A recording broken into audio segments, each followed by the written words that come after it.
Hey everyone, welcome back to my channel. இன்றைக்கி நம்ம evening ஸ்நாக்குக்கு பசங்களுக்கு செய்யக்கூடிய ஒரு பேன் கேக்கோட ரெசிபி பார்க்கலாம். இதுக்கு வந்து நான் வந்து 4 எக் எடுத்திருக்கேன். இந்த எக்கோட ஒயிட்டையும் எல்லோவையும் நம்ம செப்பரேட் பண்ணி எடுக்கணும்.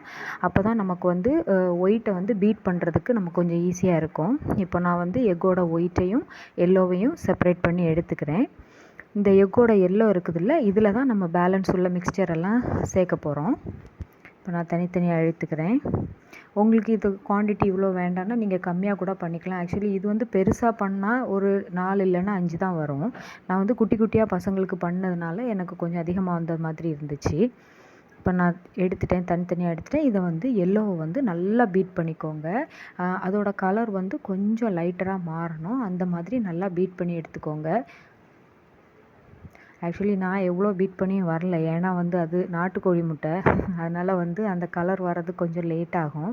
இதுக்கு கூட வந்து நான் மில்க் ஆட் பண்ணியிருக்கேன். இது வந்து நல்லா காய்ச்சி ஆற வச்ச பால், அப்புறமா வெண்ணிலா எக்ஸ்ட்ராக்ட், அதுக்கப்புறமா பேக்கிங் பவுடர், அப்புறம் மாவு. நான் வந்து கோதுமை மாவு ஆட் பண்ணியிருக்கேன். உங்களுக்கு நீங்கள் மைதா மாவு ஓகேனா நீங்கள் மைதா மாவு கூட ஆட் பண்ணிக்கலாம்.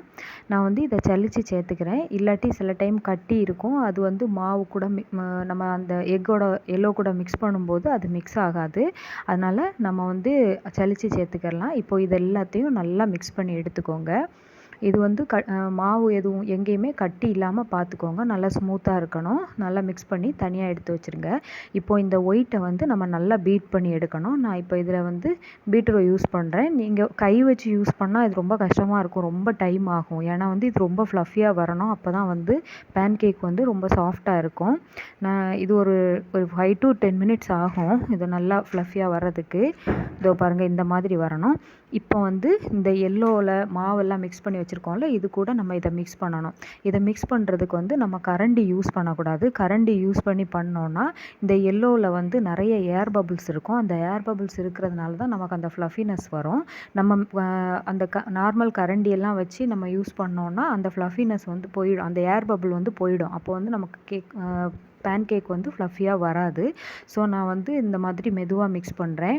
உங்கள்கிட்ட வந்து ஸ்பேட்லா இருந்ததுன்னா நீங்கள் அது யூஸ் பண்ணலாம். இதோ பாருங்கள், நல்லா மிக்ஸ் பண்ணி எடுத்துக்கோங்க. மிக்ஸ் பண்ணும்போது கொஞ்சம் பார்த்து மிக்ஸ் பண்ணுங்கள். ஏன்னா அடியில் சில டைம் வந்து அந்த எக்கோட எல்லோ வந்து நம்ம மிக்ஸ் பண்ணியிருந்தோம்ல, அது லிக்யூடியாக இருக்கும். இந்த ஒயிட்டு கூட வந்து மிக்ஸ் ஆகாது. அதனால் கொஞ்சம் டைம் எடுத்து நீங்கள் நல்லாவே மிக்ஸ் பண்ணிக்கோங்க. பொறுமையாக மிக்ஸ் பண்ணணும். ஆனால் மிக்ஸ் பண்ணி எடுத்துக்கோங்க. இப்போது மாவு மிக்ஸ் ரெடி ஆகிடுச்சு. இப்போ தோசைக்கல் அடுப்பில் வச்சுக்கலாம். உங்கள்கிட்ட வந்து ஃப்ரை பேன் இருந்ததுன்னா நீங்கள் அது கூட யூஸ் பண்ணிக்கலாம். நான் இங்கே தோசைக்கல் தான் யூஸ் பண்ணுறேன். சூடானதுக்கப்புறமா நம்ம இதில் பட்டர் போட்டு பண்ண போகிறோம். உங்களுக்கு நீங்கள் எண்ணெய் போடுறதா இருந்தாலும் போட்டுக்கலாம், ஆனால் பட்டர் போட்டால் தான் கொஞ்சம் ஃப்ளேவர்டாக இருக்கும்.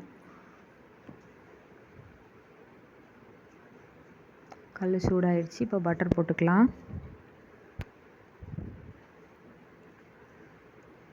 ரொம்ப அதிகமாகவும் ஹீட் ஆகாமல் பார்த்துக்கோங்க. எனக்கு கல் கொஞ்சம் ரொம்ப அதிகமாக ஹீட் ஆகிடுச்சி, நான் கவனிக்கல.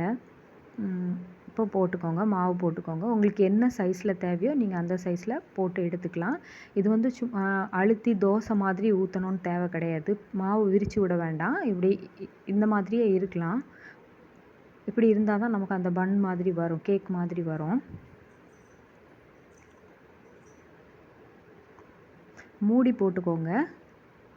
இதோ பாருங்கள், ரெடி ஆகிடுச்சு. நீ திருப்பி போட்டுக்கணும். திருப்பி போட்டு மூடி வச்சு வேக வச்சுருங்க. அவ்வளோதான். என்னடா ஒன்று போட்டது 4 வந்துடுச்சுன்னு பார்க்காதீங்க. நான் வந்து அதை எடுக்கிறது டைம் வந்து கேமரா ஆன் பண்ண மறந்து போயிட்டேன். இதில் செகண்ட் ரவுண்டு ஊற்றிருக்கேன்.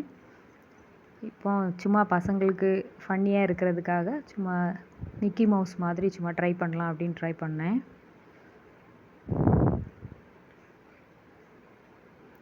அவ்வளோதான், முடிஞ்சிருச்சு. இப்போது நீங்கள் இது எல்லாமே சுட்டதுக்கப்புறமா இதுக்கு கூட ஹனி ஊற்றி சர்வ் பண்ணுங்கள். செம்மையாக இருக்கும். ட்ரை பண்ணி பாருங்கள். உங்களுக்கு இந்த வீடியோ பிடிச்சதுன்னா லைக் பண்ணுங்கள், ஷேர் பண்ணுங்கள். மறக்காமல் என்னோடய சேனல் சப்ஸ்கிரைப் பண்ணுங்கள். உங்களுக்கு ஏதாவது கமெண்ட்ஸ் இருந்ததுன்னா நீங்கள் சொல்லலாம். தேங்க்யூ.